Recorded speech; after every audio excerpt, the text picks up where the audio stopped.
So hello everyone. Again, to those of you who have been here for sessions today, my name is Claire Speed, and on behalf of the Glenn Gould Foundation, thank you for joining us for this final Promise of Music Forum session on policy, action, and activism.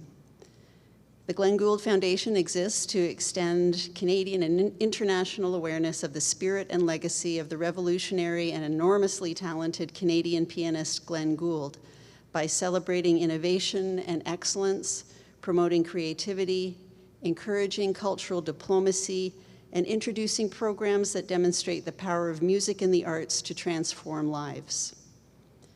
The Promise of Music is one of these programs. This first ever World Congress on the Social Impact of Music, which began 4 days ago, has showcased some of the most inspiring examples of music for social action initiatives, projects that not only develop future world-class musicians, but also transform the trajectories of young people's lives.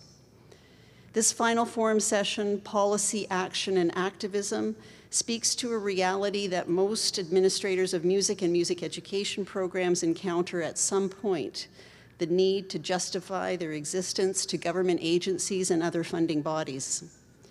Whether you're an educator, a community advocate, or an artist, our speakers today bring decades of experience and insight.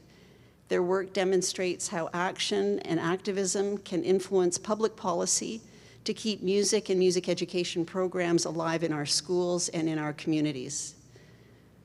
Over the past 3 decades, People for Education has grown from a small grassroots initiative into one of Canada's most respected and influential voices in public education policy. In this keynote, Executive Director Annie Kidder will reflect on the organization's evolution and its impact on shaping equitable, evidence-based education. Through research, policy development, and public education, People for Education has influenced provincial and national conversations about the essential role of the arts and music in a well-rounded curriculum. Annie's keynote will offer a practical look at how long-term advocacy can influence public policy and create lasting systemic change. Attendees will gain concrete strategies for protecting and expanding access to music education and for building broader support through effective policy engagement. Annie is joined by Roberta Gaspari, an American violinist and educator known for her tireless advocacy to keep school music programs alive in Harlem. She was the subject of the documentary Small Wonders, which inspired the 1999 film Music of the Heart, starring Meryl Streep, both nominated for Academy Awards. Roberta continues to teach violin through Opus 118 Harlem School of Music, the nonprofit she co-founded in 1991, serving thousands of children from low-income families. She has received numerous awards and honorary doctorates and continues to travel internationally to advocate for the vital role of music in every child's education. Please join me now in giving a warm welcome to Annie Kidder and Roberta Gaspari.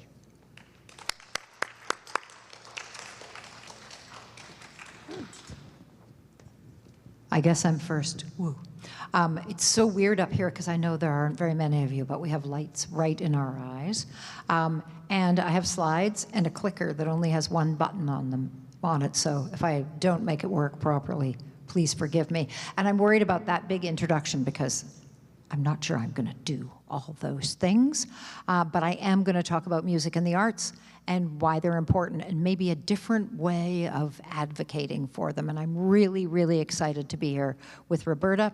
And after this, you should all go home and watch the documentary about her program because it's really inspiring. Look, I made the clicker work. So before I started working in education, I came from the arts. I care about it really, really, really a lot. I was kind of mediocre theater director. I'm much better at advocating for public education than I was doing that. And I think that it's often very hard in today's world in the kind of, if we think about all the headlines right now everywhere and all of the kind of stress and strain of the world, to try and figure out how do we talk about something that seems maybe less important or not serious compared to all these, huge issues we're facing. And how do we talk about the arts? And for me, it's that we have this tendency to go, how do we solve this problem, or how do we make a new program to fix X or Y? And that they're mostly short-term solutions. We're not thinking long-term, and we're not necessarily thinking upstream. So as opposed to how do we fix any one of these issues, how do we try to make sure they're not happening in the first place? And for us in the organization that I run, it starts with public education. It starts in our schools.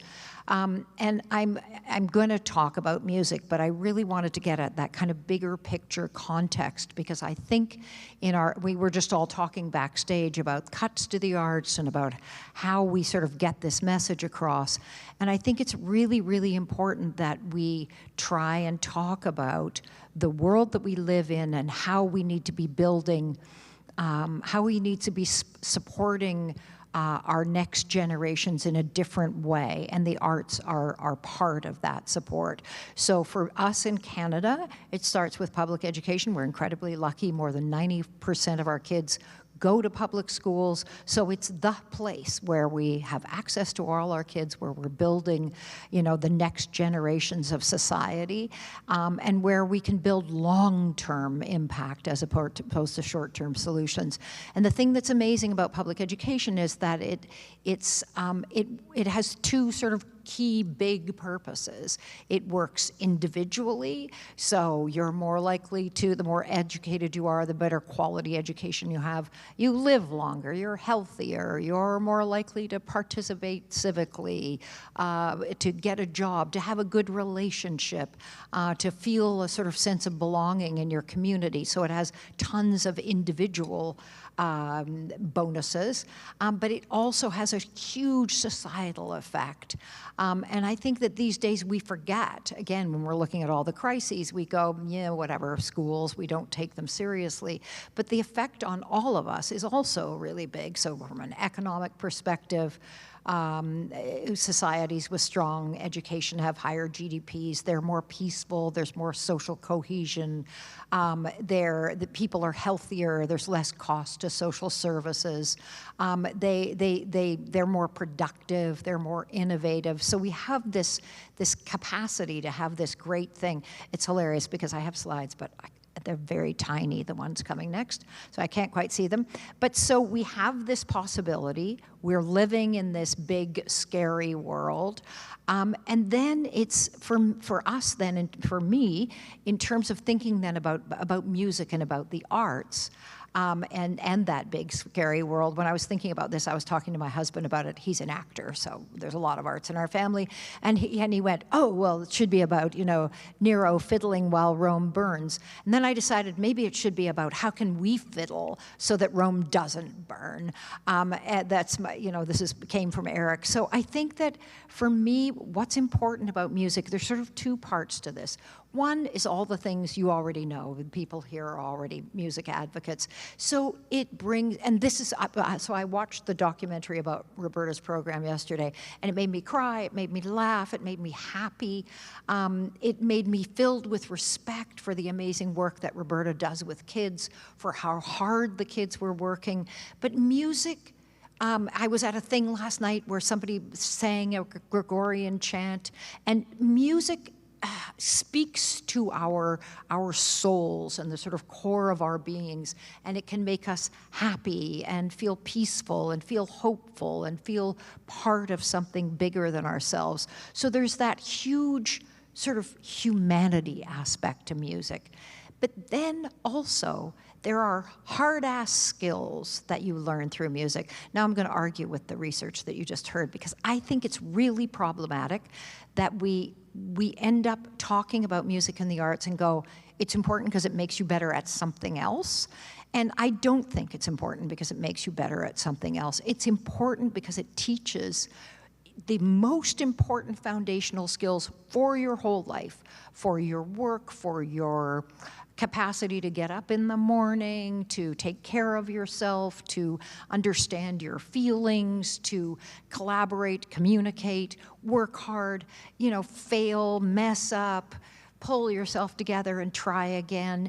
These are the skills that are really important for life. And so the OECD and the WHO and UNESCO, many researchers agree that these are the skills you learn through music.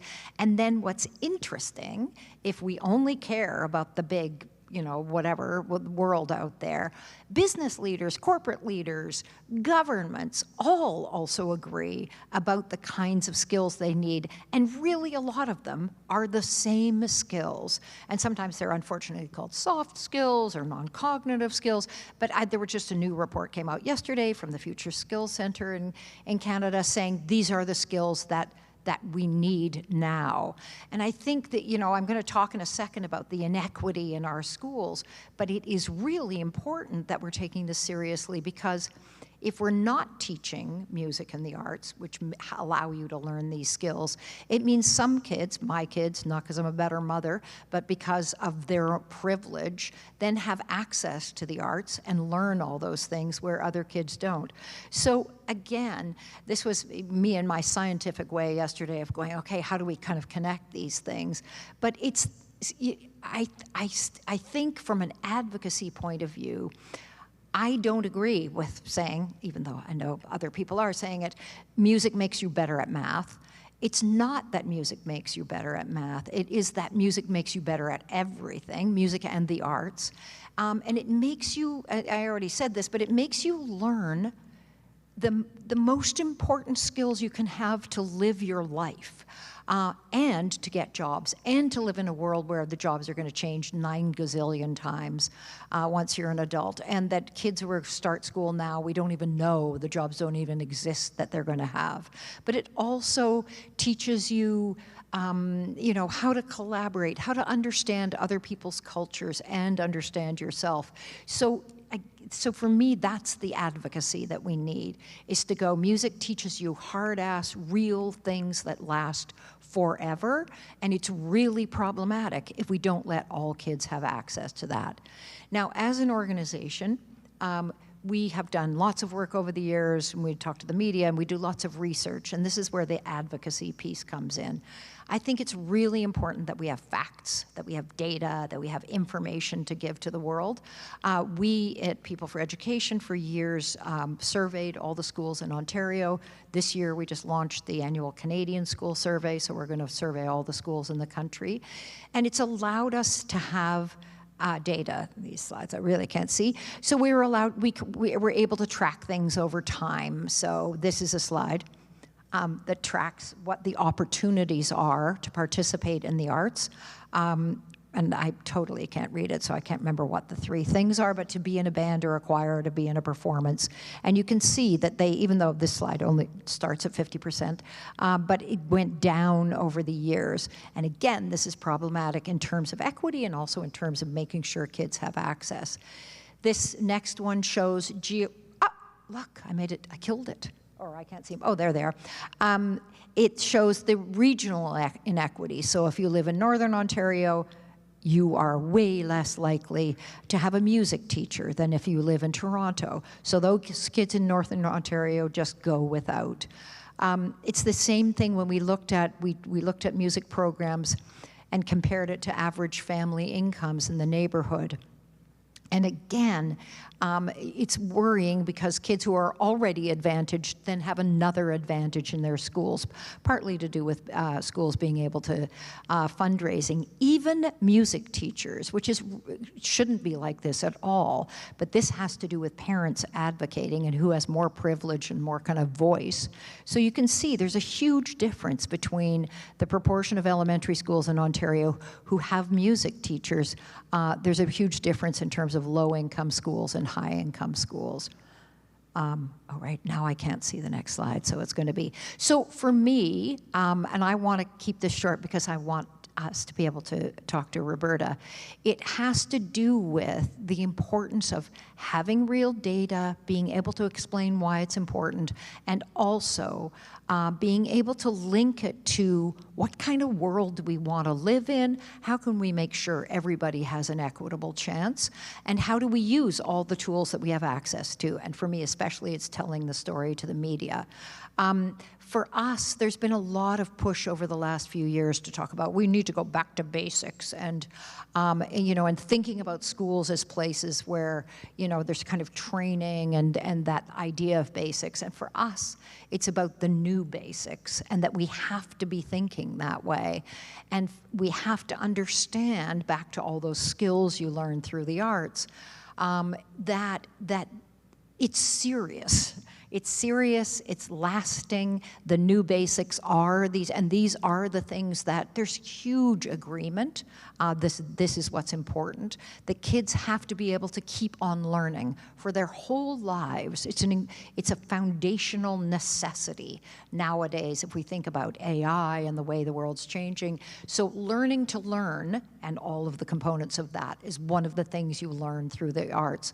Being able to think creatively and critically, being able to solve problems, being able to imagine a new problem that you want to solve, that is also, these are also skills learned through the arts, and something that, again, if we just only care about employers, that employers are looking for. Collaboration also incredibly necessary in all aspects of our lives. Being able to communicate and understanding what communication is. You can communicate through music, through drama, through all parts of the arts. And the idea of understanding who you are and how you fit in the world, you learn in the arts. We should be learning in all aspects of school, but if we're concerned about kids' mental health and all of our mental health, it's really important that we understand these are teachable, learnable skills, and they are something that are possible through learning about the arts. So for me, I don't have here's the 10 things you can do and it'll change everything, but for me it's more, let's think about the context of the world, let's go, the world's really messy right now, and we need to get people in the world to take seriously the possibility of schools as a place where change can happen, and we need to take seriously that schools are the place where all kids should have access to something as important as the arts. So now we're going to watch a short video, which is an interview with Roberta, and then we're going to talk, and where you guys can ask us questions.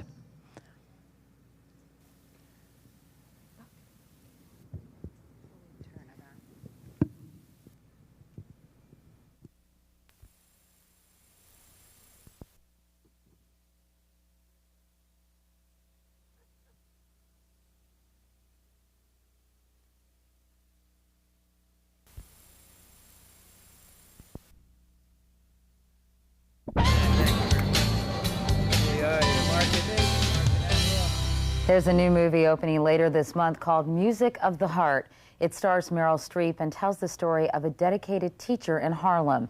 And it's based on the inspiring real-life story of one incredible woman and the power of music. Your violin, Greg. Aim at me.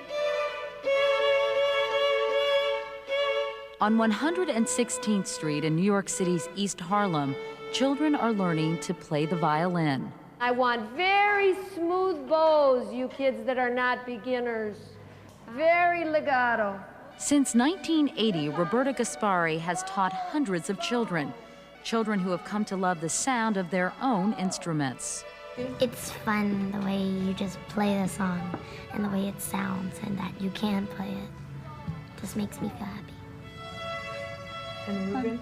Well, I like it because even though you miss part of schoolwork and stuff, it's just like violin is like relaxing, and how all the music combines together to play different harmonies, and it sounds really good.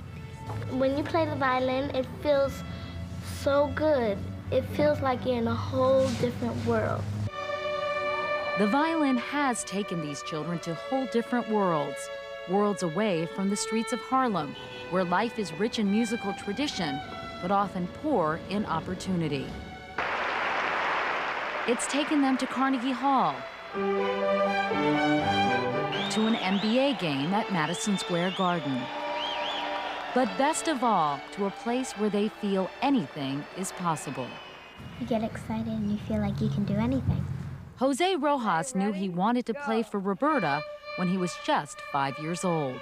She and her kids were playing, and then I just stopped moving, and I was actually listening to her, and then I told my father that I wanted to play just like her, and he's saying, sure, yeah, that's right. He was Dominican, and he felt that he wanted his son to box or to play ball, you know, like other kids. And when Jose came out with the idea, he said, nah, I don't know. Then Jose's father heard him play. He kept staring at Roberta and staring at the kids, you know. But when he started to play, they all started to play. It was like, I can't believe you could play that. I said, now, every June, nearly 200 children perform in a concert in the school where Roberta teaches. Children of all ages and abilities. Their parents as awed as Jose's father was. Proof, year after year, that family and community is alive and well in Harlem, and they're celebrating music. Do you feel as if any child then could learn to play the violin, even if he or she isn't particularly musical? Well, I haven't found any children in over 1,000 children that I've taught in my 20 years. I have not found one who is not musical. You know, if kids really try and are persistent, you know, they can learn to study the violin, they can learn anything. They need to believe in themselves. Is it exciting for you to see them grow and progress and to see how much pleasure their playing gives to them? I can't think of a more fulfilling feeling. It's the best. It's really the best. I'm so proud of my students. But in 1991, her program was nearly decimated by public school budget cuts. So Roberta enlisted some powerful allies. I went and I watched her work, and I was just blown away with the unending enthusiasm, and most of all by this extraordinary ability, which I think she has uniquely, of getting into each child's head. So watch me and Children know when they're being talked at and when they're being spoken with. And there's an enormous difference. It's the chance to make the kids feel, each of them a person, that they are somebody, that they can do something by themselves, that they can actually do this, make a sound, look at each other and do it together, and suddenly get out of that little horrible area of not belonging. Isaac Stern believed they belonged here, on the stage at Carnegie Hall, with fiddlers like Itzhak Perlman and Mark O'Connor. An army of supporters then raised enough money to save their music program, a program which they all believe is a right, not a luxury. The truth of the matter is that's not the way to fund arts education for kids. It should come out of public money, and it should be mandated that it's there. But until it is, Roberta, like so many teachers, has to be resourceful to preserve her program. Studying a musical instrument for my students teaches them how to think, how to focus, how to organize their thoughts, how to work hard. The work ethic is so important, how to work hard at something, not give up, persevere, and then feel a sense of accomplishment. You're tough at first. That might be an understatement. I mean, yeah, I'm terrible. You are really, one tough customer when it comes to teaching. I mean, you take no guff.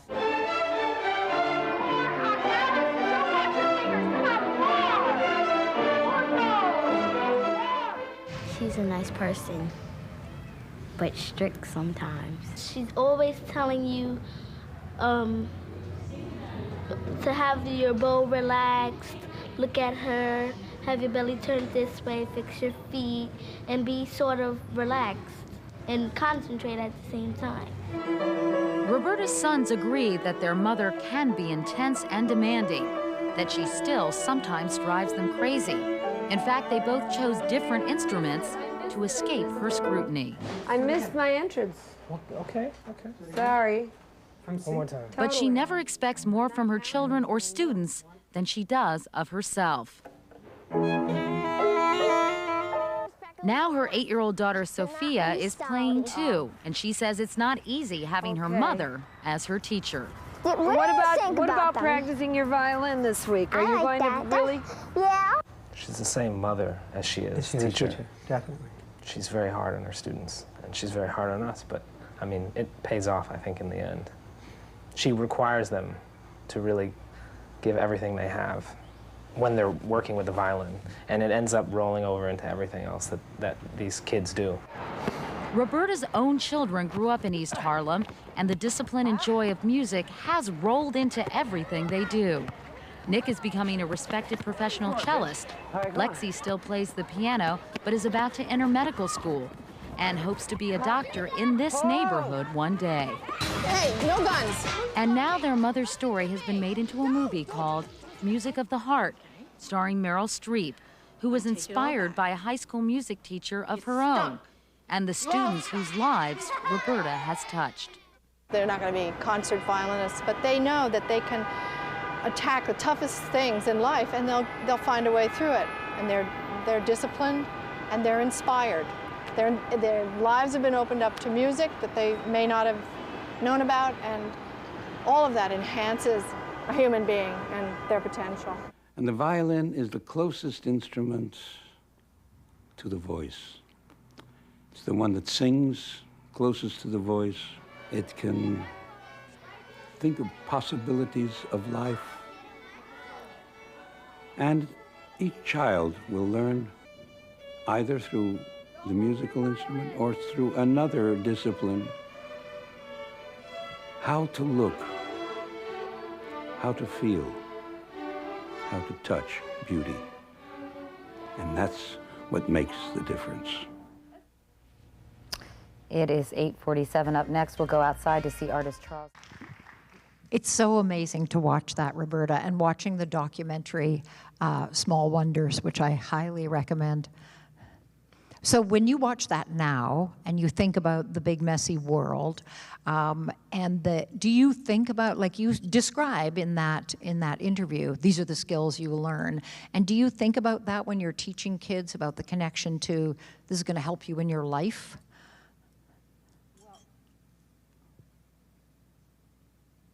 That's it. Here, you take this one. Well, I start the kids very young, and like 6 years old, first grade, and they're so young they don't know any better. So I can tell them anything and they'll believe it. So, but they really are empowered after even a couple of months of working in the violin class twice a week for about 50 minutes. And it's very disciplined, you know. They don't like it at first, especially as young as they are. But it shows them, actually it teaches them how to think, how to study. And as my son Nick said, you know, it rolls over into every subject that they have. And so it's just really quite special that way. And the kids all, we have a lottery, or we try to take everybody, but sometimes we can't take more than 15 in a class. So we'll divide it up. It depends on how many periods a day that we're there. And it's just, it gives the kids a real feeling of belonging and a feeling of they all experience success and they all play together. We have a lot of kids, many kids recently that are on the spectrum actually, and they're in the same class. They're not made to feel like maybe they can't do it. I think it allows everyone to just be more open, more confident in being able to do this. Being able, I have a routine that we go through that is very regimented. They all have their violins on this side of their body with the scrolls facing the back of the room. They put their bow, and everything is done like very meticulously, you know, everything. And they're proud of all these little steps of holding the bow. And I compliment them, you know, all of them, on their progress. And they realize that it's not necessarily, you know, the smartest kid in the class. They all know who's the smartest, you know, classrooms do. And, but they do feel that they can do it. And that's what we need to do as teachers, is to make the children realize, tell them that, and enable them to be able to be successful, to believe in themselves, to take chances. You know, so what if you make a mistake? You know, and to reward them with praise. And, you know, I'll say, oh, this is the best beginner class I've ever had. Now, that's probably not true. A lot of the things I tell them is an exaggeration. You know, you're like an actor when you're a teacher. And the kids really get into just everything is about how they're doing these skills that we're requiring them to do. Just picking up the bow, I was telling Annie that I don't let the violins go home in the beginning, you know, especially for the 6-year-olds. No way am I sending a violin home with a 6-year-old to just play around with it. So we leave them in school so that I'm there, and, you know, to really make sure that when they pick up the violin, everything is carefully done. They go under the neck, and they put the violin in rest position. They do playing position feet. They center their weight.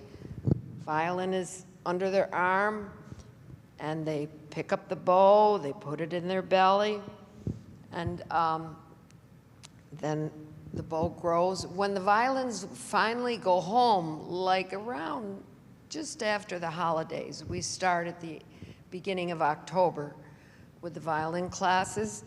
And so the parents are so excited when the kids take their instruments home.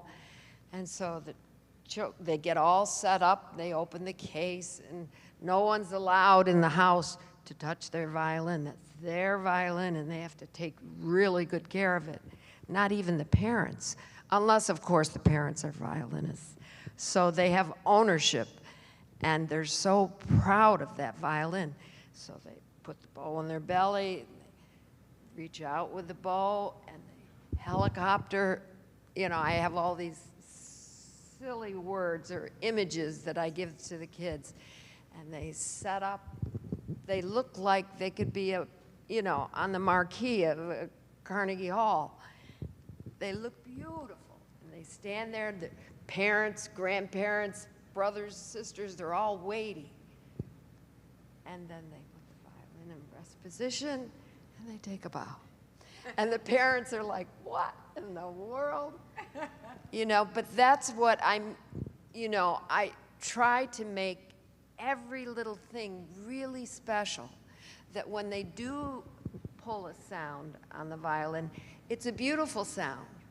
They have to they have to like what kinds of sounds they're making. If they make scratchy sounds or loud sounds and just raucous noise, it's not about that. It's about being proud of making a beautiful open A string sound. So I want to ask you about, and you should know when you watch the documentary, it is amazing. And I've had kids, and one of them tried to learn to play the violin. She was not taught by Roberta, And it was mostly a nightmare at home, actually. But these kids do make beautiful sounds. So when you were first starting, and if you think about, again, what you just described, all those skills, and you think about the skills that I was talking about, like when you were first starting, did you have in your mind an understanding of the importance of it, and that it was that kids were going to learn all of this foundational stuff that was going to, be important in their lives? Like, did you start off going, I'm just going to teach kids to play the violin and I'm going to figure it out? Or did you start off knowing I'm doing this really important thing? Did you have a philosophy? No, I don't think I had a philosophy. I didn't think about that. What I wanted to do was have them play beautifully and have them be proud of what they can do.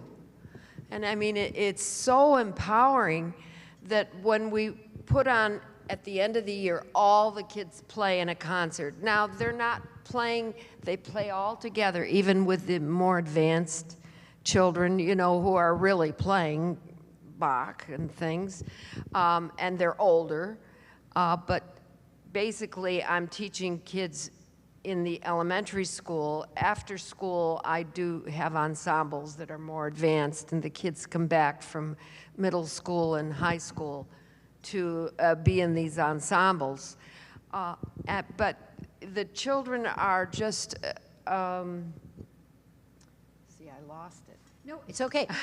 It's a Roberta War, but we're both women of a certain age. Yeah. Who, lose the plot Special after a while. genre. But it's really, but I think what strikes everybody about the program is it's something different from what we're used to. There's a lot of discipline in it. She doesn't mess around with the kids. No.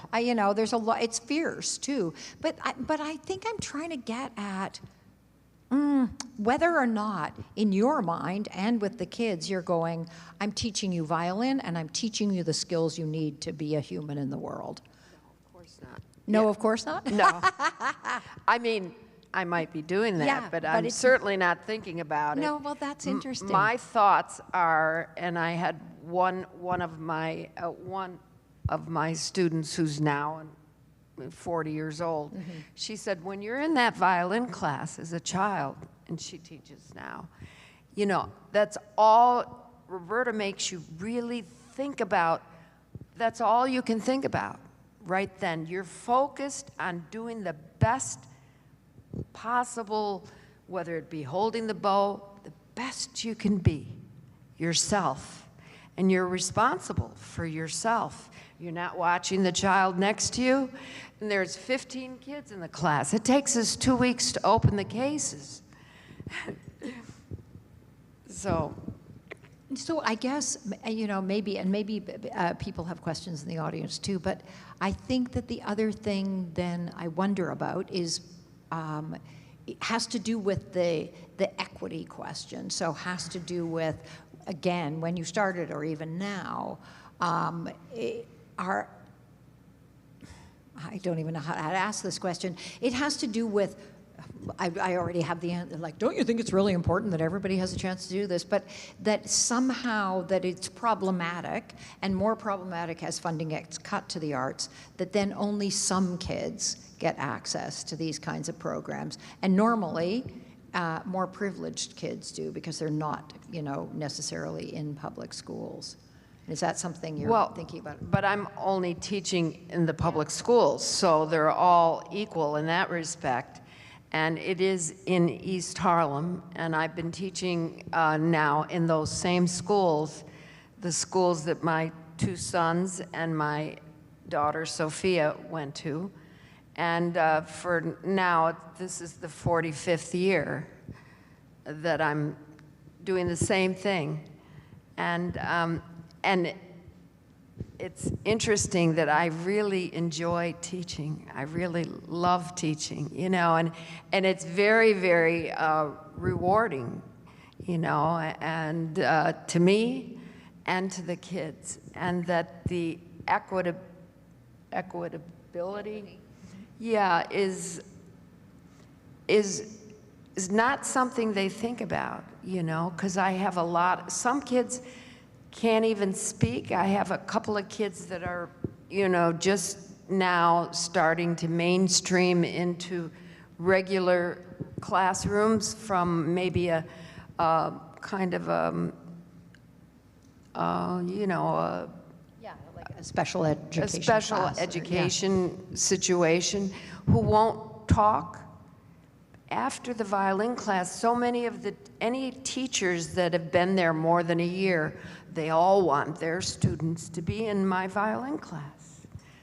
And I mean, and the attendance on the days that we do violin is really better than on other days. The principal of a new school that we've just started, this is our 3rd year there, they said that the attendance was fabulous on violin days. You know, because the kids really, they're very proud of being in this violin program. And they sound beautiful, you know, even though, and they play with all of the advanced kids in concerts. And so it's, it just enhances everything that they're about, and the discipline of being, they don't even understand at 6 years old how to be in a class, and especially with COVID. In 2000, we had 2 years that we weren't allowed to go in the building in New York City. Almost 2 years. I couldn't go in the building. And so it was like they cut the bottom off out of the program. And so. No, I just think to me, like watching the documentary, listening to you, watching that interview, I go, it's like the most beautiful example of why this is important and what it means and the meaning that it holds in and of itself. Again, it's not because it makes those kids better at math, it's because of what they learn in that actual program. So it's fabulous to watch. And you, I mean, I've only seen you in a documentary, but you seem like an amazing teacher. And also, even when your sons talk to you about, it's like, I think you're probably a much better mother than me too. It's really depressing. Well, it's good that I think, you know, you found that I listened to a parent talking about a different new way of parenting yesterday, and it was like, you know, finding that sweet spot between, you know, the kind, the gentle, the whatever, and also discipline, because it's an important thing to learn in life. Does anybody out there have questions for either of us? Yes. Just stand up and yell. Okay. Yes, I have a question for you. So how long have you been playing violin, and did you have like a mentor in your own class that you're kind of inspired in their teaching style that kind of inspired your own? Yeah, I never had private lessons on the violin until I went to college. I went to SUNY Fredonia, State University of New York at Fredonia. And then I went to Boston University, and my degrees are in music education. So when I was in school, in the 4th grade, then they had a little orchestra, and there was an orchestra in middle school. So I learned to play kind of in an orchestral situation.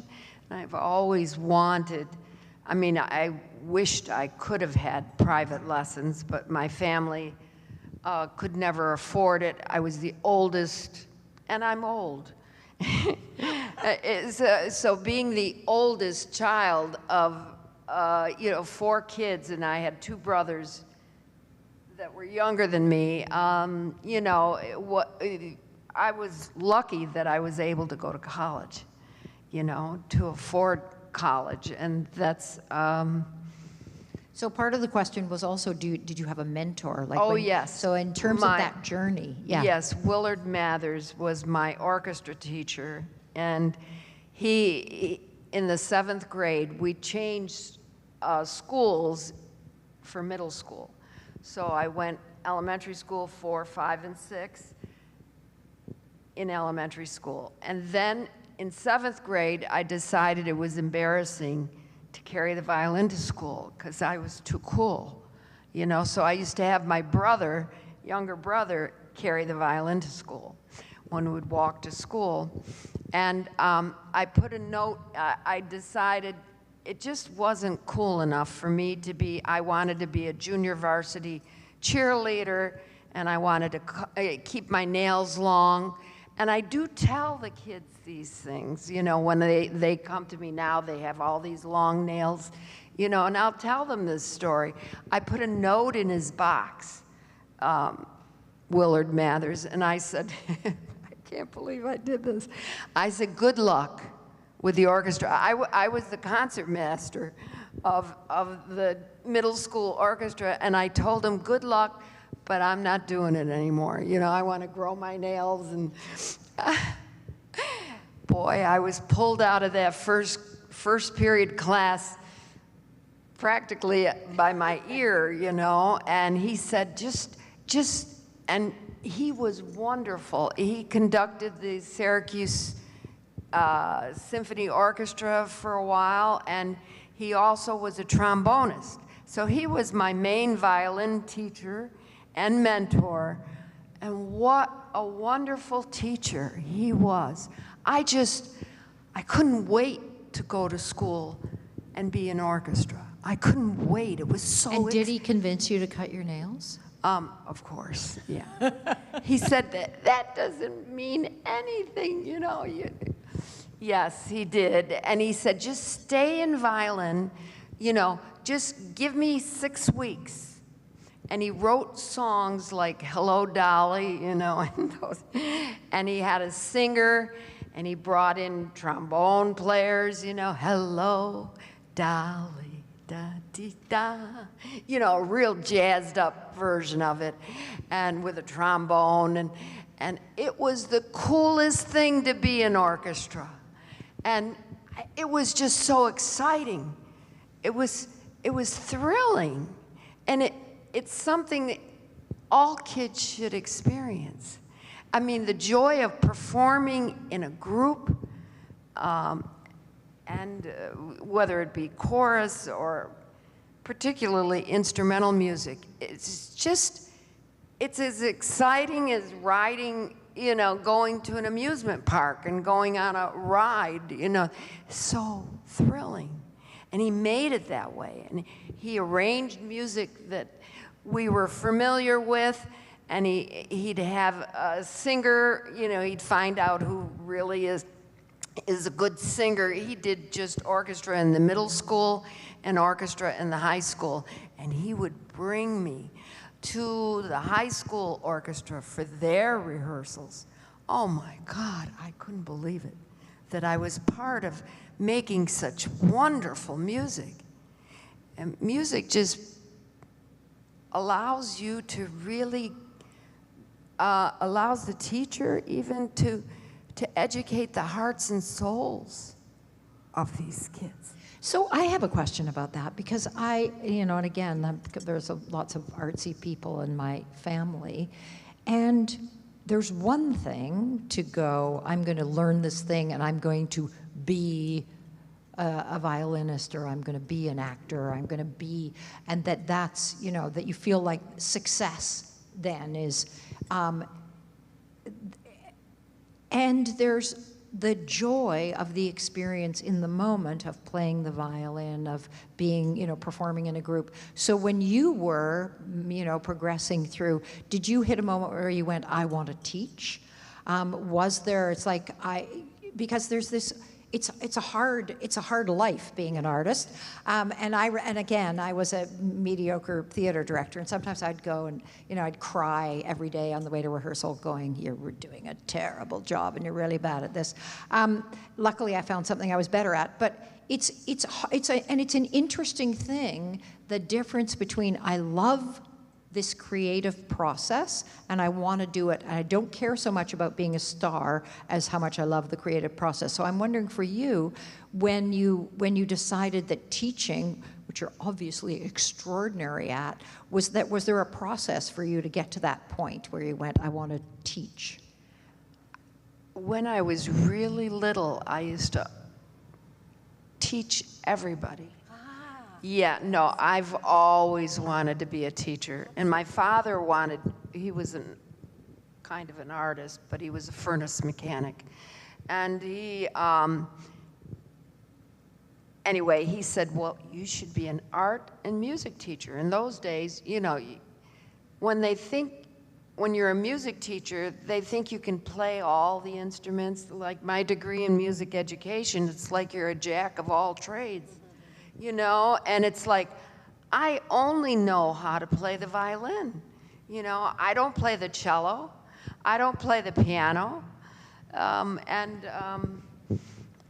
You know, it was... To me, it proves I feel like teaching is the most important job in the world, bar none, because it makes such a difference to hundreds, thousands of people who go on to keep that. So it's so fabulous to hear that you were always teaching and wanted to be. Yeah. It's really great. Sorry, is there any, yes, I see more questions. Look, and a microphone. But the microphone's... Violin. I'm curious to know what drew you as a child, or as a young person, a young adult, to want to learn the violin for yourself. Well, a violist from the Utica Symphony Orchestra came to the school and showed the violin, and I just loved it. I loved the sound, and he handed me the violin, and yeah, there it is. I was hooked. Yeah, I fell in love with the violin. But we were offered, that's the main thing. In those days, now this is back in the, well, I graduated from high school in '65. So this is way back, you know, when I was 9.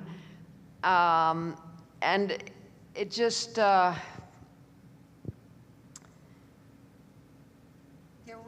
you had music and orchestra, yeah? Right, but yeah. It was a given. Yeah. It was a given. You didn't have to be privileged, because I could never have taken any kind of private lessons. And I'm going to interrupt for a second. You know what's funny? So I was talking to, my husband is 78, I'm 72, and we were talking about school, and we were going, when we were young, there was always a music teacher. There was always a music class. It was just, there was a librarian, there was an art teacher. And the thing, it's so amazing to watch that go away, because we think of the bad old days when those things didn't exist, right. But there was a total assumption that that would be there in all elementary schools. I mean, I went to school in Labrador. There was a music teacher. So it seems so amazing that now we think of it as special or something that gets cut.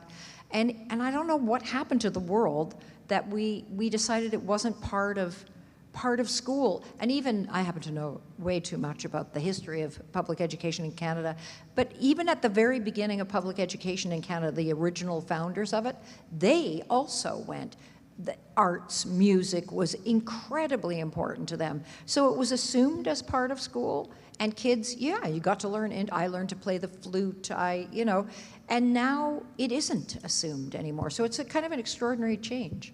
Yeah, there are almost no instrumental music teachers in the elementary schools in New York City. Well, you know, unless you're in a higher class neighborhood. And it's the program that gets cut, or that when we go, it's partly because how we measure success in education is that obviously reading, writing, and math are really important, but it ends up being the focus of policy and funding and governments to go, we got to get those scores up, and that's what gets lost then too, is music. Sorry, somebody behind there had a question too. Yeah, my question has to do with advocacy, and you've been 45 years teaching in the same 3 schools in East Harlem. So there's been a changeover of principals and educators. Have you had to continue to advocate for your programs? That's my question number 1. And my second one is, over 45 years, you've taught so many young people. I'm just curious to know if you've followed them, if you know how many have gone into music education. Well, right now I'm working with 3 of the 4 teachers that I work with in these couple of schools anyway. One of them is not, we're trying to convince them to join the violin program again or to participate in the violin program again.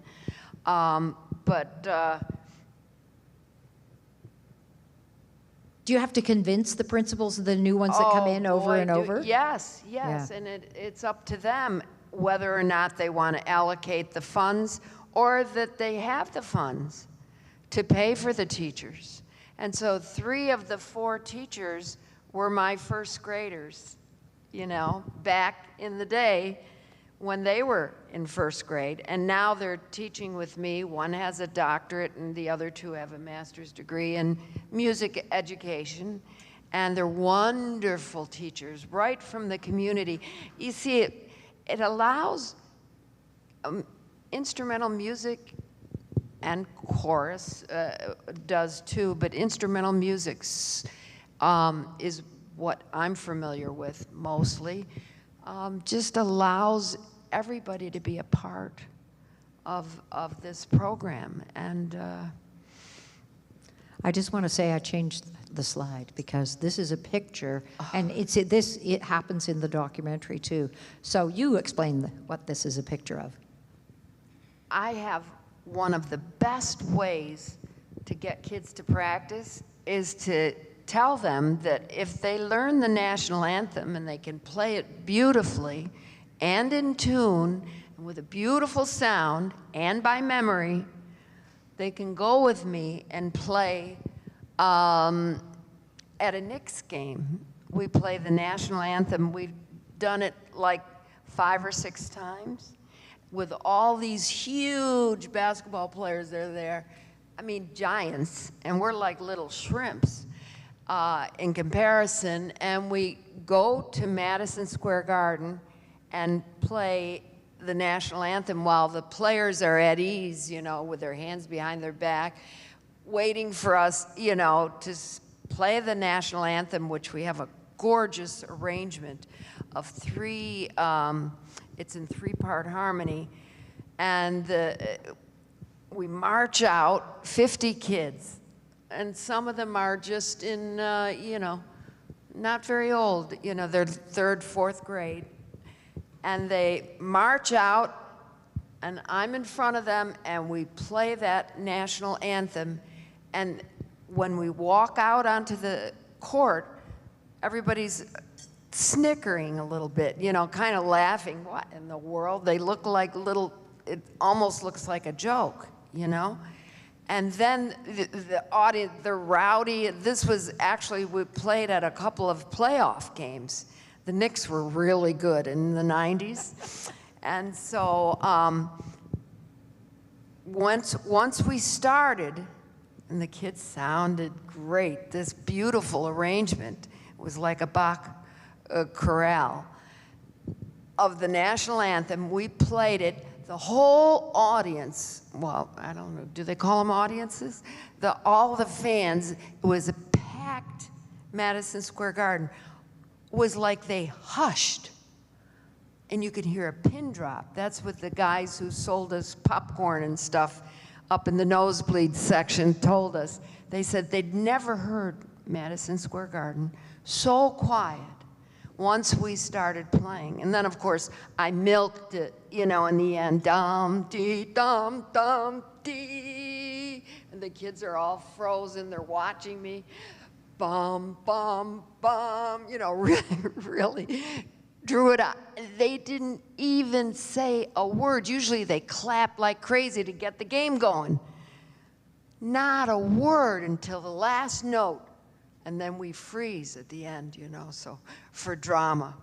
And then the kids put their violins back in rest position and file out, and the audience, or the fans, went crazy, and it wasn't, I mean, they just clapped and cheered and clapped, and the players clapped, and it was not to get the game going, it was to say how moved they were by these little kids. And also, I think the thing, having gone to 1 million concerts of children, that sometimes people clap because like, oh, they're so cute. It's really not very good, but they're really cute. They're really good. And I think that back to the, you know, that sense of accomplishment and the sort of discipline that you teach them.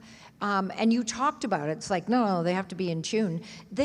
Everything that I listened to in the documentary, it's beautiful sound. So the kids playing the national anthem, they play it very, very, very well. Yeah, it was impressive to all those, the audience or the fans. Yeah, it was really, really, they were shocked. It was like, oh my God. No, these kids really sound good. It's really great. Are there more questions out there?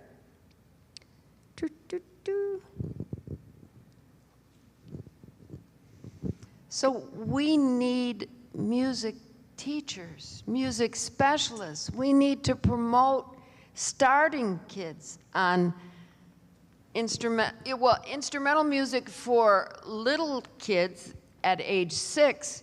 That doesn't quite apply to a trombonist or a trumpet player or even clarinet. They don't make little instruments. They do make little violins, 1/16 size, really little violins, and they work. You know, they can make them acoustically beautiful. And so the kids can start at a young age, and you need, I think it's great to start them really young. And like I said, they don't know any better, so I can tell them to do anything. They'll do it. You tell them really, really well. I think if there's no more questions, we can wrap this up. Oh, there's another one. Go for it. Oh, there's a microphone running towards you. There's a man with a microphone.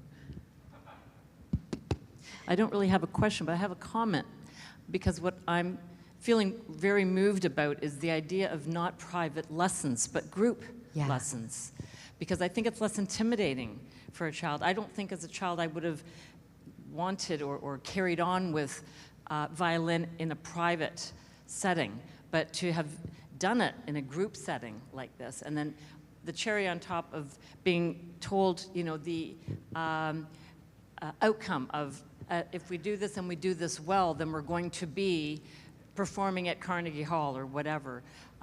It's that, you know, the community that we're talking about in this whole week of music and the benefits that it brings kids and the sense of purpose.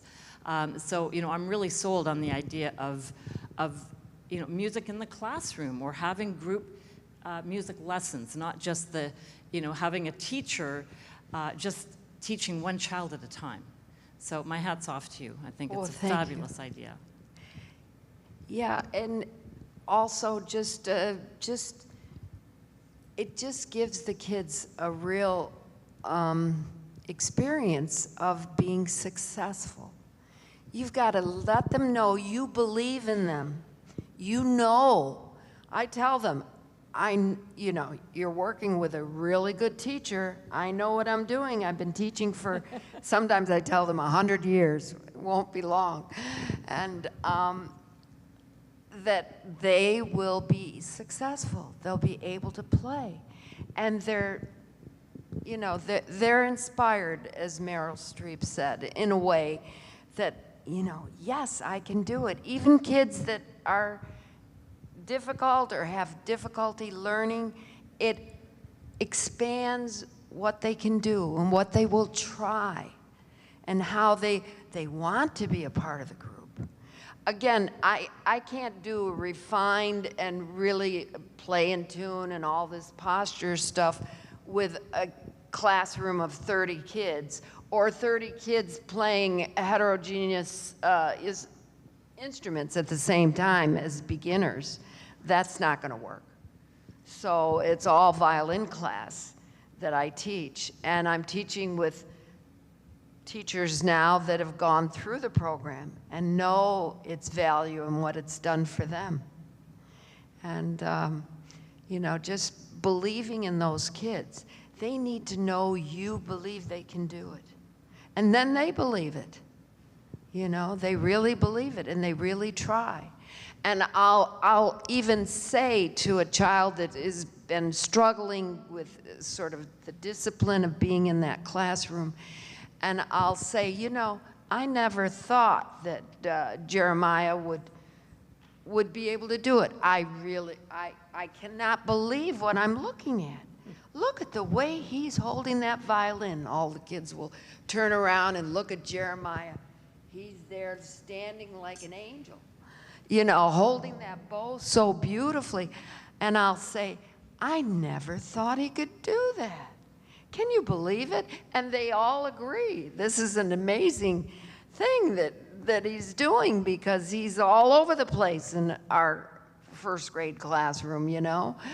But they end up taking pride and ownership of what they're doing.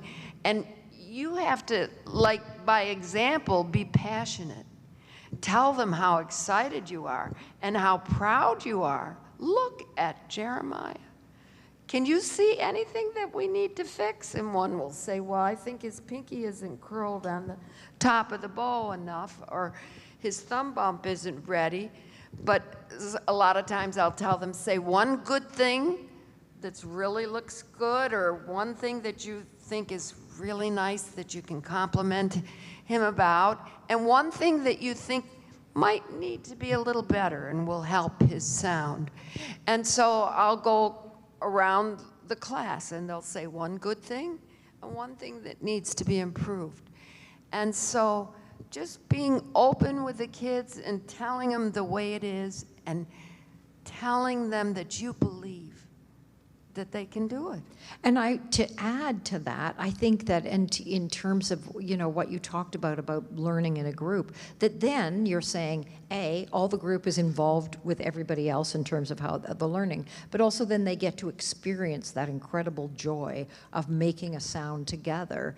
So that it's interesting what you're saying, that better than, you know, the individual lesson, it's like learning on top of learning on top of learning, to be in a group, to be looking at each other and how they're doing, and also, yeah, then learn to play together. So it's a different experience than sending your kid for a violin lesson by themselves. Right. No, it's lonely.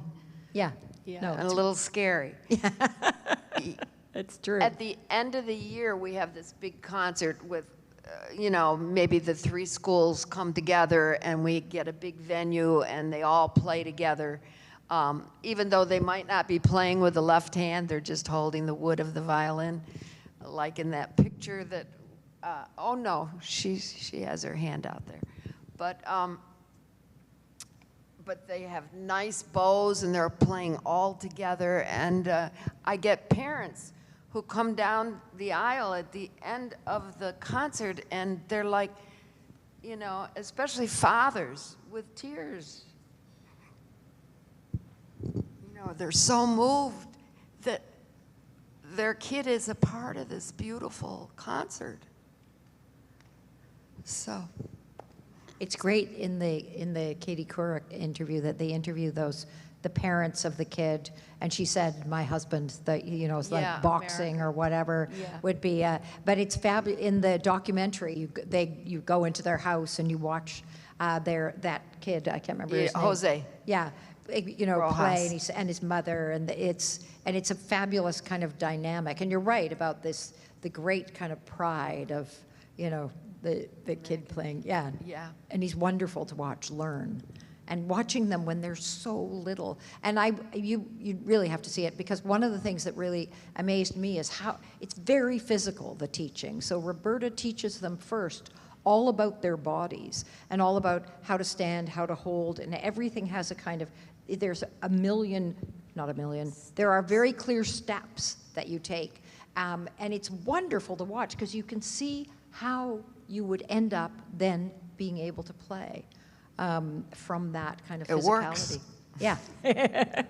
It's pretty great. And it's not about repertoire, it's not about how many songs you can play, but it's about making a beautiful sound, or in fact, setting up beautifully without a sound and taking a bow. You should be proud of that. So It's pretty fantastic. Yes, go ahead. Just as we wrap up this 5-day Congress all about the promise of music, and thank you very much for this presentation. I almost want to end with that comment about group music making, but I do have a question, for all of us who, we all believe in the promise of music and the power of music, and some of us are music educators. This is a question to both of you, is what would you send us out into the world with if you were to give us one piece of advice for advocating for keeping music education alive in schools? What can we do? I'll start. I think, again, it goes back to it's advocating for how important it is that every kid, and not just some, are able to learn all of the things that you learn through art. There was a great quote in the documentary from one of the teachers who started the school who said, one way we grapple with ideas is through the arts. So it's understanding it's serious. Deborah Meyer. It's fantastic that even that idea that it's the way we grapple with ideas. So I think it's that you learn hard-ass skills that are going to make a difference in the world. If all we care about right now is the economy, the skills that you need to be successful in the world, you learn through the arts. Not that not because the arts themselves, it's important in and of themselves. You learn so much about yourself, about humanity, but also all the discipline, ways of thinking, ways of communicating, being persistent, failing and trying again, everything serious you learn, collaborating, that incredible experience of working together. So I think that we have to go, it's serious, it's important, every kid should have access to it, and in today's really, really messed up world, it's more important than ever. And the idea that we should only focus on the so-called old basics in 2025 is so stupid and so short-sighted. So it's like, it's about it's an upstream, long-term answer that we need to be focusing on. Go ahead. Yeah, and the community aspect of music. I mean, it brings all people together, all different religions, doesn't make a difference. Men, women, boys, girls, all different countries. Music ties everybody together. We all have music inside of us. It's an innate part of whom we are as a human being. And it's joyful. It's everyone doing something that is beautiful and that gives the audience and themselves pleasure. It's about being in the world and enjoying the beauty of the world we live in through music. You can't go wrong. Perfect. Thank you so much. Go home and watch the documentary. You'll be inspired. Thank you.